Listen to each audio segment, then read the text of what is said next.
Hola, en el marco del curso de dinámica del Instituto Tecnológico de Costa Rica, hoy vamos a explicar cómo se resuelve este problema. Dice que en este problema se busca calcular la velocidad mínima v sub 0 del centro de masa de B para lograr que el cuerpo A sobrepase el tope y se mueva hacia la derecha. Preguntan por una velocidad mínima.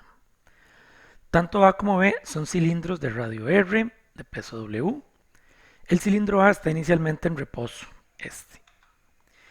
El tope tiene una altura h y está empotrado en el piso, o sea, es como si fuera parte del piso. La distancia horizontal inicial entre A y B es L. Entre B y A hay una distancia L. Y el coeficiente de fricción entre B y el suelo es μ. El coeficiente de restitución entre A y B es E. El cilindro B rueda sin deslizarse, eso es fundamental. En el caso de A, asuma que no rebota ni tampoco se desliza sobre el tope, ¿ok? Sino que rueda sobre el tope. Esa es la información del problema. Lo primero que tenemos que saber de la teoría, después de haber leído los libros que tenemos que leer cuando llevamos un curso, es que, según pues, nos indica acá el libro de texto, cuando un cuerpo rígido rueda sin deslizarse sobre una superficie fija, la fuerza de fricción en el punto de contacto no realiza trabajo. ¿Ok? Cuando un cuerpo rígido rueda sin deslizarse sobre una superficie fija, la fuerza de fricción F en el punto de contacto no realiza trabajo. Acá lo podemos ver. No hay una velocidad relativa en el punto de contacto, pues gira sin deslizarse. Entonces, la fricción no realiza trabajo. Entonces, la distancia L no se necesita. El coeficiente de fricción no se necesita. V sub 0 va a disminuir cuando llega B a encontrarse con A. No, porque como la fricción no hace trabajo, no hay pérdida de energía. Entonces, V sub 0 en la posición inicial va a ser el mismo V sub 0 en el momento del choque. ¿Cómo vamos a hacer este problema? Lo primero es que vamos a aplicar impulso y cantidad de movimiento al sistema completo. Se puede aplicar impulso y cantidad de movimiento entre B y A y luego estudiar la interacción entre A y el tope. No. ¿Por qué no? Bueno, porque en el momento que B choca con A choca con el tope. Todo pasa al mismo tiempo. Luego, es importante que A rota respecto del tope. Aquí dice rueda sobre el tope, no rebota ni se desliza. A rota respecto del tope, o sea, ese punto no va a tener velocidad relativa respecto del tope. Algo muy importante, que es uno de los conceptos tal vez más complicados de este problema, es que hay que plantear la ecuación de restitución solo con velocidades horizontales. Recuerden el concepto de línea normal de impacto, el eje normal y el eje tangente. Bueno, las velocidades con las que hay que plantear la ecuación de restitución son las velocidades horizontales en el eje normal de impacto. Después tenemos que encontrar una relación cinemática entre la velocidad horizontal del punto de impacto en A con la velocidad angular de A respecto del tope. Eso, bueno, pues ya lo vamos a hacer, pero no es algo trivial. La relación cinemática entre la velocidad horizontal del punto A y la velocidad angular de A respecto del tope.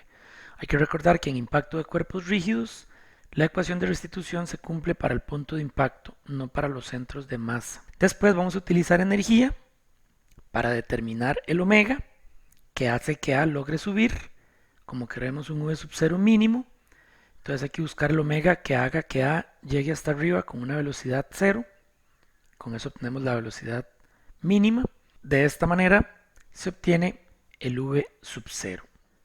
Los datos de entrada que vamos a utilizar serán los de la opción A, variante 1A, un radio de 2.2 pies, un peso de 125 libras, la altura del tope de 13 pulgadas, dijimos que L no se necesita, un coeficiente de restitución de 0.63 y dijimos que μ tampoco se necesita. Hola, ¿qué tal? Bueno, vamos a hacer la primera parte, que es aplicar el principio del impulso y cantidad de movimiento al sistema completo. Entonces, el estado inicial es cuando se encuentran con una V sub 0 por acá. Luego tenemos fuerzas y momentos impulsivos que los va a ejercer el tope únicamente, una reacción vertical y una reacción horizontal por delta T. Y eso va a ser igual, por acá,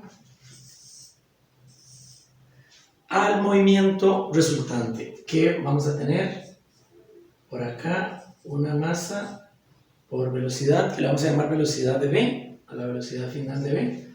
Acá nos faltó la masa, porque estos son cantidades de movimiento o impulsos, entonces nos faltó la masa. Y luego este punto de acá, como sabemos que rueda respecto del tope, va a tener una cantidad de movimiento para allá, masa por velocidad de A, la cual, teniendo acá el tope, va a ser perpendicular. Entonces, esta va a ser la dirección del movimiento del centro de masa, y como este cuerpo no tiene un punto fijo, no está en rotación pura, también va a tener una cantidad de movimiento I por omega. Y sabemos que la inercia de un cilindro es su masa por el radio al cuadrado. Entonces, este es el principio del impulso y cantidad de movimiento para los dos cuerpos rígidos de nuestro problema. Tenemos acá pues varias incógnitas, de ellas las reacciones no nos interesan, por lo tanto vamos a hacer cantidad de movimiento angular respecto del tope. ¿Okay? Recuerden que tenemos acá, del lado izquierdo, esta masa por V sub 0 con un brazo de palanca que sería R menos H, R es el radio del cilindro, y bueno, acá no tendríamos nada porque justamente están en el tope, y del otro lado del igual tendríamos con respecto del tope masa por velocidad de V por R menos H, igual que de este lado, más tendríamos masa por velocidad de A, pero ya sabemos que la velocidad de A, como rota respecto del tope, es omega por R. Se voy a ponerlo de una vez, omega por R, esa es la masa por la velocidad, y también tiene un brazo de palanca, solo que en este caso es R. Noten que no es R menos H, porque la dirección de este vector es perpendicular al tope, entonces el brazo de palanca es R, y a esto le sumamos el I por omega, que ya sabemos que la inercia es masa por el radio al cuadrado, y multiplicamos acá por omega. Nos damos cuenta que todos los términos tienen masa, entonces la podemos cancelar. Y tenemos una ecuación que sería básicamente, y sustituyendo los valores que tenemos en el problema, entonces la ecuación que queda por acá sería V sub 0 entre paréntesis R, que es 2,2, menos H, que es 13, pero 13 entre 12 porque es 13 pulgadas. Esto sería igual a VB, que no la conocemos, acá tenemos lo mismo, 2,2 en menos 13 sobre 12, más omega, que tampoco lo conocemos, por el radio al cuadrado, más otra vez omega por el radio al cuadrado, entonces más bien ponemos por acá un 2. Estos dos términos son iguales, ¿no? Así que tenemos nuestra primera ecuación, que tiene básicamente tres incógnitas. A esta le vamos a llamar ecuación 1. Anótenla por ahí, simplifíquenla un poco. Tenemos v sub 0, vb, que es la velocidad después del impacto, y omega. Esta va a ser nuestra ecuación 1, producto de aplicar el principio del impulso y cantidad de movimiento en el sistema completo.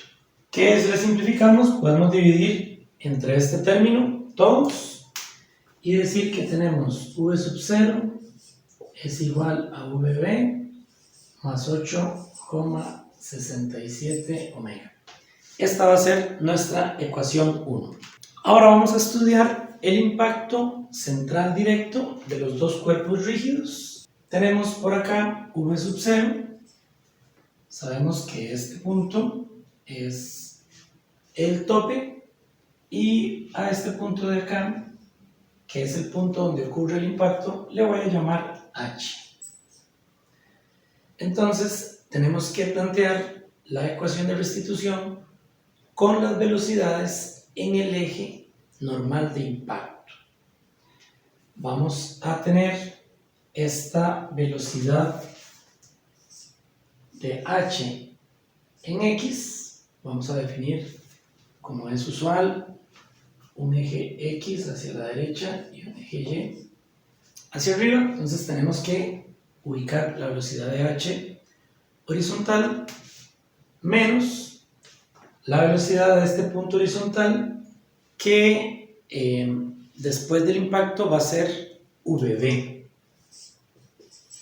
¿Por qué va a ser vb si gira sin deslizarse? Bueno, recuerden que en el diagrama anterior dijimos que la velocidad final de ese centro de masa iba a ser vb.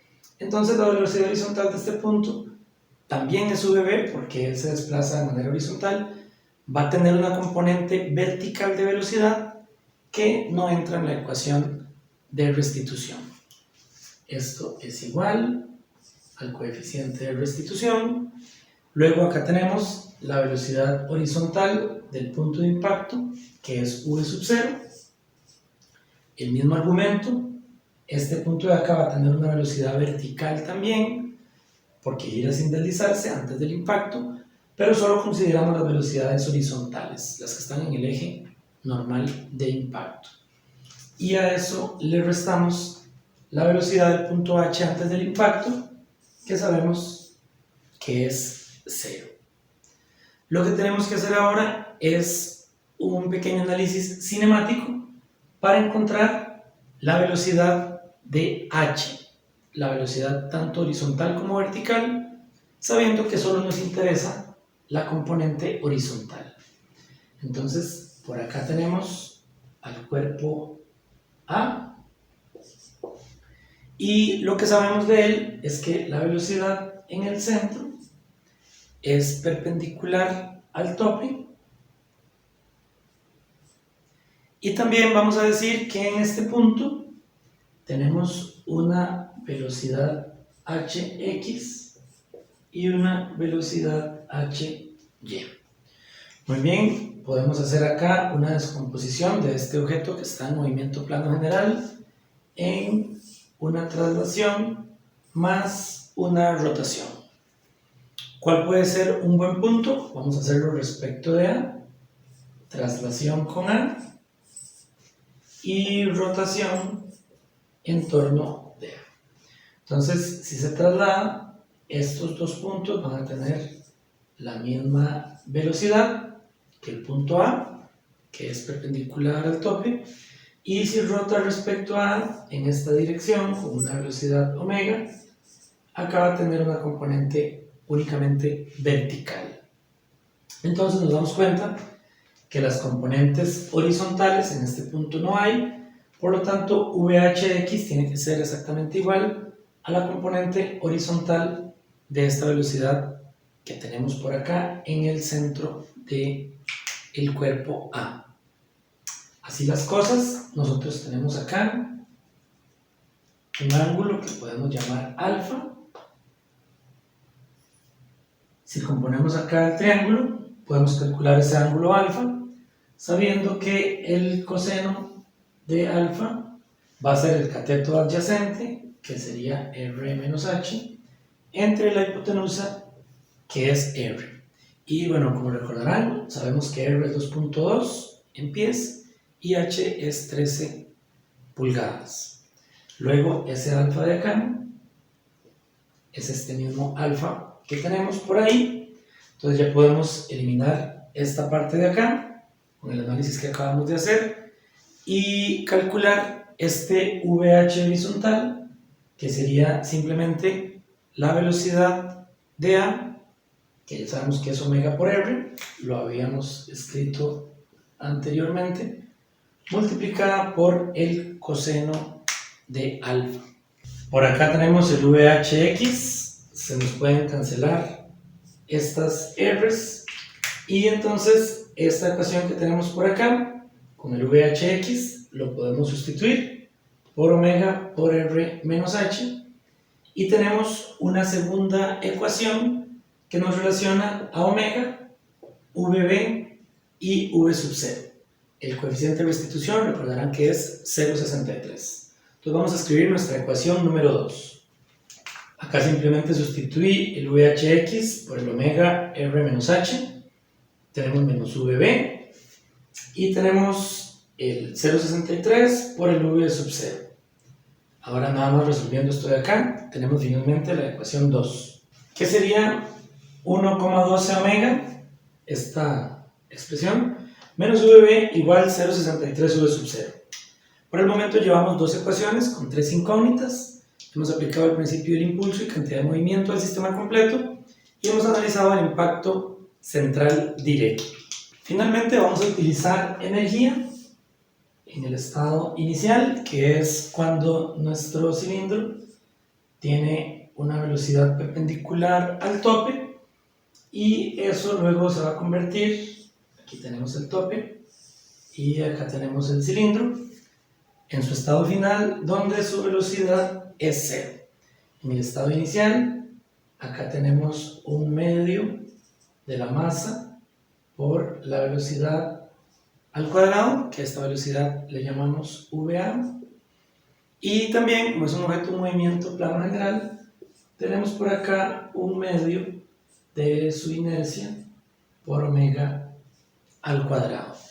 Y ya habíamos indicado que por una relación cinemática, la velocidad de A es omega por R. Entonces, aplicando conservación de la energía, puesto que el cilindro gira sin deslizarse respecto del tope, es decir, el tope no hace ningún trabajo, podemos decir que la energía inicial, que la vamos a expresar como un medio de la masa por el radio al cuadrado, esa es la inercia, que ya la habíamos mencionado anteriormente, y multiplicado por omega cuadrado, energía cinética rotacional, más un medio de la masa por la velocidad de A al cuadrado, que ya sabemos que es omega por R, entonces tenemos omega por R al cuadrado. Esto es la cantidad de energía cinética translacional, rotacional y translacional. Potencial gravitacional no tiene, aunque no hemos indicado el nivel de referencia, vamos a colocarlo en el centro del cilindro, por lo tanto no tiene energía potencial gravitacional, y esto va a ser igual a mgh, dado que el tope tiene una altura h, y por lo tanto su centro de masa tiene que haber subido una altura h.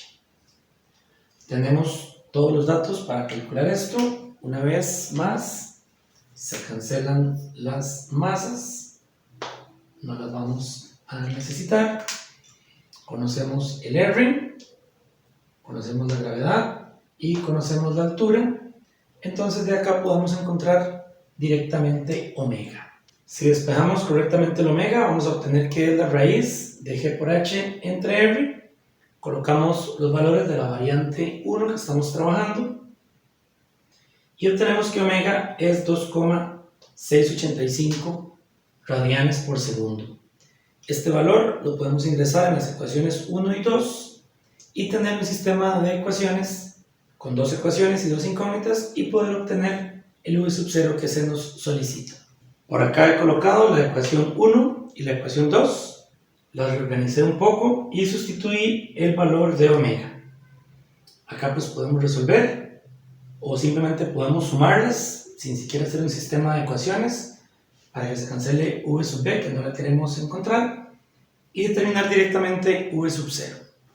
Si lo hacemos correctamente, obtendremos una v sub 0 de 16.126 pies por segundo. Muchas gracias.